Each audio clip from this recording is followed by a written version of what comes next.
le 13 juin ñu teg ci Belgique le 4 juillet ñu teg ci Paris le 18 juillet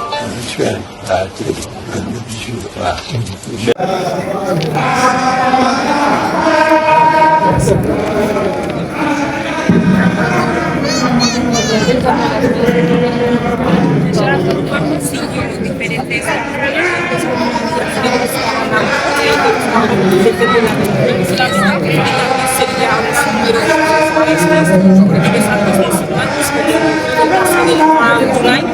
Al-Ghazali y otros puntos más que también se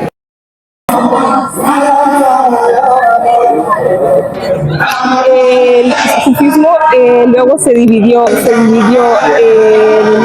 diferentes tarifas que son cofradías y él instauró la suya propia que se llama el Muridía del año 1883. Podemos decir que la Muridía engloba todas estas cofradías por las que Sheikh Ahmadou Bamba fue pasando durante diferentes años y engloba todos los aspectos más importantes de estas cofradías.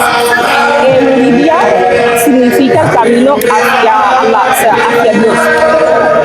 La persona que sigue la Muridía se llama Murid y esta persona se llama y Murid significa el seguidor de Allah. Podemos decir que la Muridía se basaba principalmente en el Tawhid, que significa la unicidad absoluta de Dios. También se basaba en la Sunna, que es la tradición del profeta Mohammed. También se basaba en la Tarbiyya, que significa educación moral y espiritual. Y por último, en el activismo, que significa el trabajo duro. Es el trabajo que él consideraba que nos llevaba directamente hacia Dios, de manera no violenta, de una manera muy pura. Sheikh Ahmadou Bamba escribió varios poemas y podemos destacar dos versículos muy importantes que podemos considerar que son la base de este camino que él fundó. El primer versículo sería que la ambición más grande es la de reivindicar la pura tradición del profeta. Esta pura tradición, como he dicho antes, es la Sunna. Y otro versículo también a destacar es que sus tesoros más preciados eran el Corán, que es el libro sagrado del Islam, la tradición del profeta y las reglas morales. Él basó todo su camino en estos tres pilares. Muy bien, Fátima, gracias por la presentación y hemos visto que es importante y interesante tu presentación. Mbokk yi xam naa rek gis ngeen ni def na présentation boo xam ni macha allah mucc na ayib lool présentation bi gis ngeen ko ni mu waxee ci sëriñ bi ni nga xamee ni sëriñ bi noonu lay defee ci non violence ak sëriñ bi ni mu dikkee ba indi li nga xam ne mooy soufisme ak ni nga xam ne la sëriñ bi def ba indi yoonu murit loolu lépp ci njàngaleem ba wax ni il Mustafa nawaytu maa yu jaddidu sunnata wal xarra way ni Ahmadu kon ku ne xam na ni kon sëriñ bi liggéey na liggéey bu mucc ay boo xam ni gis ngeen ko kon xam naa rek dañuy wëyal jàll ci soxna si nga xam ne waaw kon xam naa dañ koy jox baat bi rek Noël ya Lobe incha allah bu soobee yàlla mu fas yéene waxal ñu rek exactamente entonces Lobe y buenas tardes. Buenas tardes. Sheikh Ahmadou Bamba fue arrestado el 5 de septiembre de 1895 porque fue acusado de una yihad armada, en que era falso, lo consideraban como una amenaza por la colonia francesa. El día del 5 de septiembre de 1895 fue el día del juicio y le van a dar una documentación en el cual va a firmar con la sura de Ikhlas que solo confiaba en Dios y en su mensaje el profeta. Y el exilio de 1895. Ajá. Lo van a trasladar de Gabón a Saint Louis Ajá. y luego lo van a pasar de Saint Louis a Dakar. Ajá. Y cuando llega a Dakar lo van a poner en un cárcel donde la situación era muy mala. Ajá. Y era injusta y todo, pero como tipo él decía que no puedo contestar con violencia porque su profeta lo impedía eso. Ajá. Y pues el domingo de 21 de septiembre de 1895, el Sheikh Ahmadou Bamba embarcó de Dakar a Gabón, Ajá. en el cual que empieza la yihad por la paz y va a seguir mi amiga. Muchas gracias, Penda, y hemos escuchado lo que ha comentado Penda sobre lo que le tocó sobre la acusación por el yihad que Sheikh Ahmadou Bamba ha iniciado, pero él ha dicho que inni ujahidu bil ulumi wa bituqa abdan khadiman wal muhaiminu shahidu. Dios me ha encargado a vivificar sin guerra y sin violencia. Entonces Sheikh Ahmadou Bamba vino para luchar por el yihad, pero el yihad por el conocimiento. Kon sëriñ bi daa ñëw rek ngir wane li nga xamante ni mooy jihaad bi nga xamante ni moom lay jihaade di jihaadu xam-xam ak ragal yàlla. Kon bi ko loolu defee tamit mosal nañu ci li nga xamante ni mooy bi ko tubaab yi génnee yóbbu ko fa nga xam ni mooy Gabon mu def ay at ba dellu siwaat loolu lépp tam soxna si ñamal nañu ci. Xam naa kon dañuy jàll.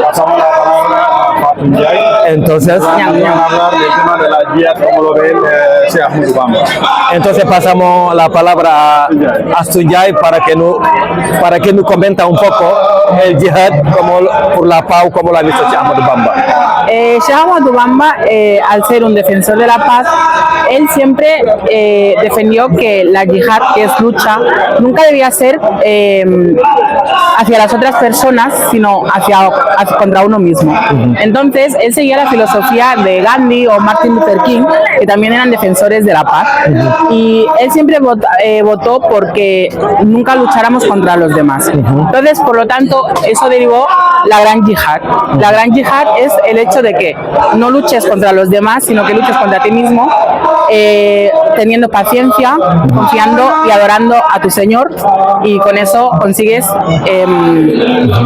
ser una persona humilde, y entonces es como que luchas contra ti mismo para poder, porque tienes que responder el mal con bien. Gracias por tu presentación. Hemos visto que Astou Ndiaye ha presentado también sobre el yihad de la paz que Sheikh Ahmadou Bamba proclamó también, y es un gran yihad. Entonces moom la sëriñ bi jihad bi mu def mooy inni ujahidu bil ulumi wa bituqa abdan khadiman wal muhaymin shahid. Kon dama ñëw ngir jihad ci xam-xam ak ci ragal yàlla, waaye dikkuma ngir jihad ak ay ngànnaay ak lu mel noonu, waaye dama ñëw jihad ngir bakkan ak yu mel noonu. Kon macha allah soxna si kon rek ñu jàll ci ki nga xam ni moo ci topp. Waaw soxna Fari, xam naa la ñuy bueno, entonces pasamos en la época del exilio en Gabón. Soxna Fari nos va a hablar un poco sobre Gabón, sobre la estancia del Sheikh en Gabón y Mauritania. Soxna Fari, bismillah. A Sheikh Ahmadou Bamba le llevaron a Gabón durante 7 años. En esos 7 años, Sheikh Ahmadou Bamba sufrió todo tipo de humillaciones físicas y mentales por el simple hecho de que era negro. Pero aunque fueron momentos difíciles, Sheikh Ahmadou Bamba demostró su fe y su confianza en su Señor. Después, tras haber evitado un baño de sangre, Sheikh Ahmadou Bamba, los franceses le llevaron a Sheikh Ahmadou Bamba a Mauritania para mantenerle lejos de su gente. Allí pusieron el cuidado de Sheikh Sidia Baba, que era un líder religioso respetuado. Durante casi 4 años, Sheikh Ahmadou Bamba estuvo en Mauritania. Sheikh Ahmadou Bamba vivió con la familia de Sidia Baba y acompañó a grupos que se desplazaban por el desierto con sus animales.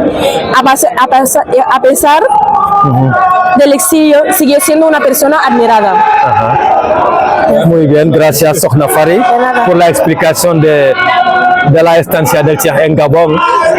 Cada uno sabe que el Sheikh exiliaron 7 años y medio en Gabón, 1895 hasta 1902 en Gabón, y sufrió muchas discriminación con los coloniales de África Occidental francés que le deportaron en Gabón. Entonces vamos a seguir. Seguimos con ahora la enseñanza de Cheikh Ahmadou Bamba.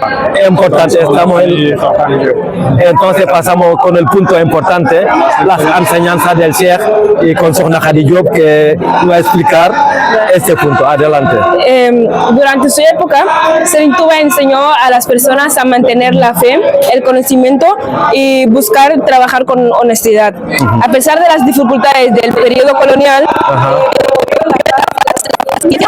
y el respeto mutuo como bases para construir la sociedad fuerte y unida.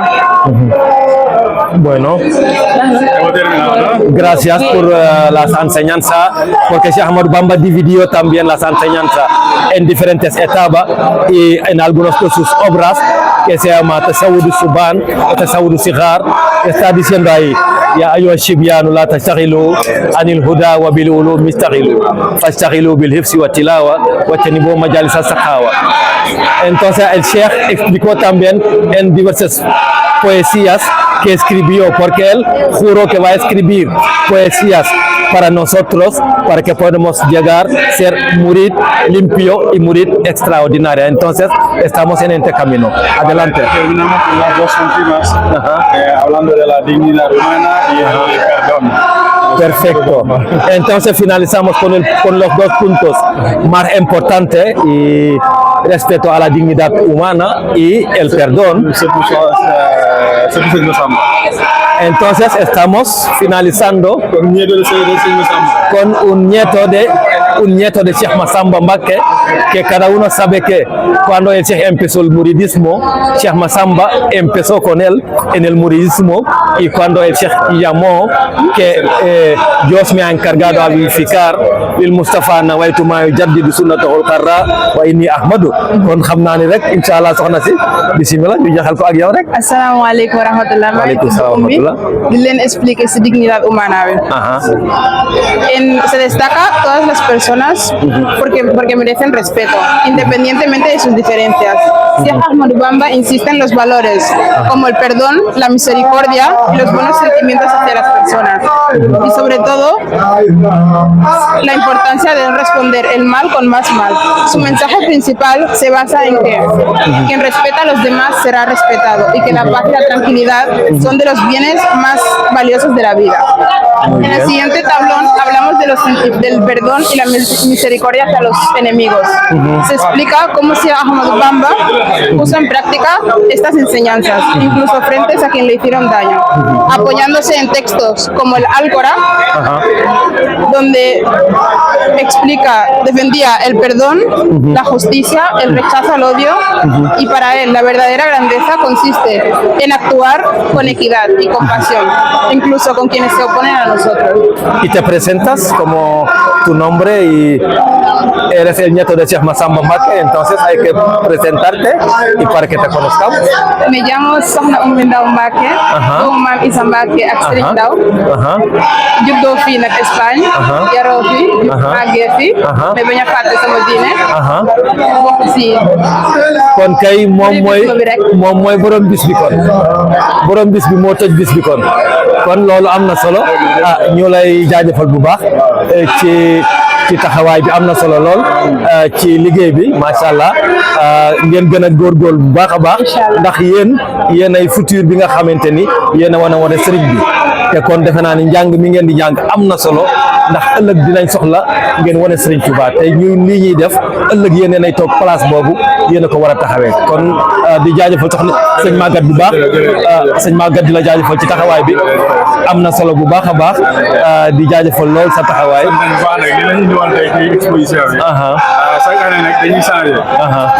bu ñu tam yi ni ren bi wala dañuy daal yeneen yoo xam ne mooy méngoo li sëñ Seydi bëgg a waxtaanee. waaw wala xale yi dinañ ci nampatal ñëw it sëñ sant nañ baax jërëjëf. Macha allah jërëjëf sëñ Maguette nañ. Primero de todo, felicidades por el trabajo. La veritat és que és excepcional. Agraïts com a ciutat de Granollers que ens porteu el treball, la història i les ensenyances del mestre i de Cheikh Ahmadou Bamba, perquè es más necesario que mai en aquest món y estamos en un momento que necesitamos poner la paz en el centro, desde todos los ámbitos y por lo tanto, gracias también por ofrecernos este conocimiento de vuestra cultura, pero de un líder que es para todos pues inspirador. Per tant, moltíssimes gràcies per la feina. Muchas gracias. A vosaltres. Gràcies.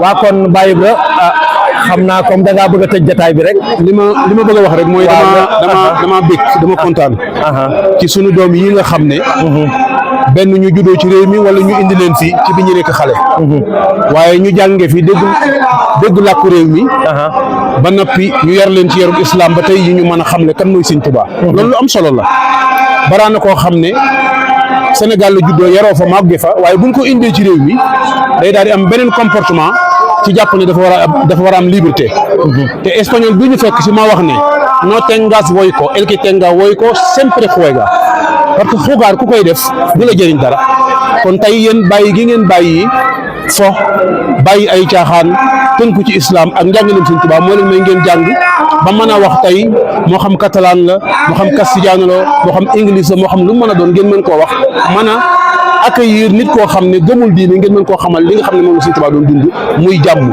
te jàmm rek la àdduna bépp soxla kon na ngeen xam ne yéen suñu fierté ngeen sénégalais yëpp war nañoo def nii ci góorgóorlu ba seen njaboot mën a doon ay jullit xaqan doon ay taalibi Sëñ Tuubaa ñu ñëpp bëgg yàlla na yàlla barkeel leen te def leen ay mag def leen ay magi lislaam tey jii yéen ñii ñëwu leen soxna jaara ya nekk Poroxaan liñ bëgg ci ñoom mooy ñu doon ay ndayi diine rek ay ndayi daara te yéen ñu doon ngeen ko te yéen ngi fi ci bitim réew kon na yàlla barkeel leen ngeen am ay nomination ay liggéey yu am solo di liggéeyal Sëñ Tuubaa liggéey bu rëy rëy boo xam ne da ngeen koy teg ci xam-xam ndax moo wax ne inni ujaahidu bil ulum jihaad bi ngeen di wax ne moom laay def bokkut ak bi may def man jihaatuma ngir xeex ci ay ngànnaay jël jaasi wala fetal déedéet inni jaahidu bil ulum man ci xam-xam wa bi tuqaa ak ragal yàlla Abdul Xadim wal muhayminu saayidu di liggéeyal yonent bi te loolu ñëpp dana bir ba ñëpp xam ko loolu moo indi bis bi tey parce que importance bi du ñun ñi importance bi mooy tubaab yi ñëw di xool li ñuy dund muy culture waaye en même temps muy loo xam ne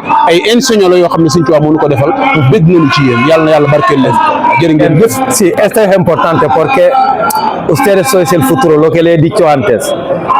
Ustedes tienen que prepararse porque Cheikh Ahmad Bamba le gustó el conocimiento, el ilmu naafi wal amalu saalih wal adabul mardi ku nekk xam na ne sëriñ bi loolu la tënk yoon bi kon loolu dafa am solo yéen ngeen préparé pour mën a wane sëriñ bi ndax sëriñ bi xam-xam daf ko ñor te ku ne xam na ni bind na ay téere pour xam-xam te defe naa ni yéen a ngi gëstu ci loolu yéen a ngi ciy góorgóorlu kon donc lii ñuy initier ren nii ak yéen na ngeen xam ni déwén yéen a jël charge bi yéen a koy gérer kenn du ko gérer yéen a koy def sëñ Maguette day ñëw toogee ne yéen ngeen def liggéey bi moom bu dee leen superviser parce que loolu mooy war a nekk seen rôle ëllëg parce que donc dikkuñu fi rek ngir def immigration noonu kese mais déedéet islam nekkoon na fii ci Espagne 8 siècle ku ne xam na loolu mais kon léegi Sëriñ Tuubaa moo ko fi indiwaat te moo ko war a defaraat lil Mustafa nawaytu maa yujaddidu sunnatahul xarra wa inni ahmadu diinun siwa islaamuhu laa yuhmadu indal ilaahi wa bihi nujaddidu ku nekk xam na ni kon moom sëriñ bi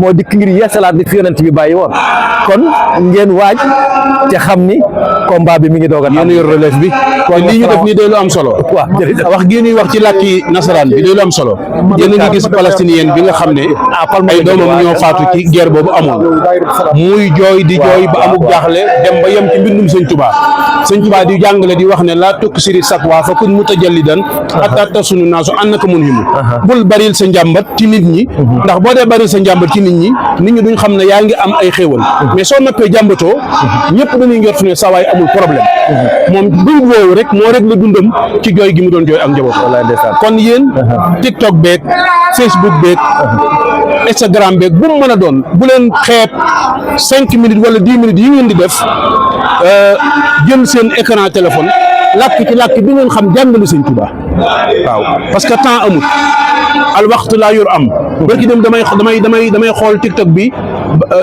ba gis benn xitaanoo bi wax naa mu ne jantende kiel tempo no espera najiya way wu am solo dama ko déglu ba mu jeex parce que li mu wax dafa mel ne téere yi alquran moo loolu arab moo ko njëkk a wax al waxtu laa yor am temps du yërëm kenn yow yaa demut mais temps bi mi ngi dem te bis bu la jàll rek wàññi ko na ci sa dund kon ñu may mbokk mi non bii benn bu gudd xam ku ko gën a bëgg kon yéen a ngi ci yoon bi leen ko di leen gëstu te gën cee góorgóorlu asalaamaaleykum jërëjëf kon sëñ Maguette boo amee kàddu yooyu tëjee rek yéen ndax présence bi ngeen def bi am na ci solo lool lii mooy jàllale message exactement buñ ko yamalee ci place bi rek mën naa message bi jàll ndeysaan ñu ngi leen sant bu baax nag bu déwee nañu gën ko mën a préparé gën ko mën a yaatal inshallah kontaan nañu ci yéen lool inshallah mu gën a mën a professionnel inshallah yéen na ngeen xam ni moom yéen ñëpp laay créer groupe WhatsApp dinaa leen